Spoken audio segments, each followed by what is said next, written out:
In the same Cartesian plane, we can make use of the unit circle to explain the graph of sinusoidal functions. Sinusoidal functions includes the sine function and cosine function. For the points alpha, sine alpha, we connect them one by one, we will get the graph of the sine function. For the points whose coordinates are alpha, cosine alpha, we can connect them one by one to construct the graph of the cosine function.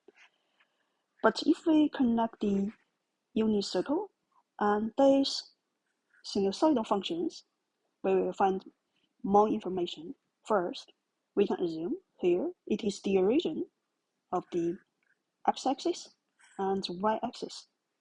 We put the origin here and we regard the origin as the center of the unit circle. This is the unit circle. That is say, the radius of the circle should be 1 unit. And here we have the angle alpha. This alpha should be an angle in standard position. Of course, this alpha is also an angle in standard position because the angle in standard position means the initial arm should be the positive x-axis. The terminal arm can be anywhere. If you rotate the initial arm, then you stop the rotating here. You will get this point P. It is POI between this unit circle and this angle's terminal arm. We name it point P. Of course, you can rotate the initial arm in this direction. You can stop rotating here. Then you will get this angle alpha. It is also an angle in standard position, but this alpha should be a positive angle. This alpha should be a negative angle. For this angle alpha, this P is the POI. It has x coordinate, y coordinate. You know this point should be on this unit circle simultaneously on the terminal arm of this angle alpha. Its x coordinate, y coordinate should be related to cosine alpha and sine alpha. This alpha is just this angle. This alpha is also this angle alpha. Its x coordinate is just the value of cosine alpha.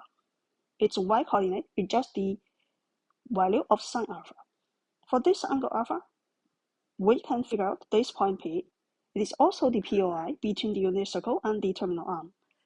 It has x coordinate, y coordinate. This x coordinate is also this angle alpha's cosine value, so it should be cosine alpha. This y coordinate is also sine alpha, that is say, this angle alpha's sine value. Then we can combine this alpha and its y coordinate sine alpha. That is say, this angle in standard position should be the x coordinate. Its sine value, sine alpha, this value should be regarded as the y coordinate.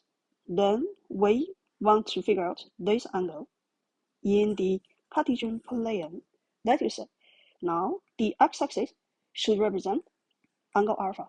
This alpha should be an angle in standard position. Then every point satisfying this coordinate, we can connect them one by one. We will get this smooth curve. This is the graph of sine alpha. Similarly, we can get these points. Its x coordinate should be the angle alpha. This angle alpha is an angle in standard position. Its cosine value should be the y coordinate. Then we can locate every point whose coordinates are alpha, cosine alpha in the Cartesian plane. Then we will get numerous points in the Cartesian plane. Then we can connect them one by one. We will get the graph of cosine alpha. Of course, on the negative x-axis, you can locate this point and this point. That is, over negative x-axis, alpha should be negative value, and we still need to calculate its sine value. For the negative x-axis, the alpha should be negative. We can still figure out its cosine value. Then you can locate this point and this point. Alright, then you connect them one by one, you will get the cosine alpha's graph. If you connect them one by one, you will get the graph of cosine alpha. So you can make use of this analysis to create connection between unit circle and the sine alpha and cosine alpha. They are sinusoidal functions.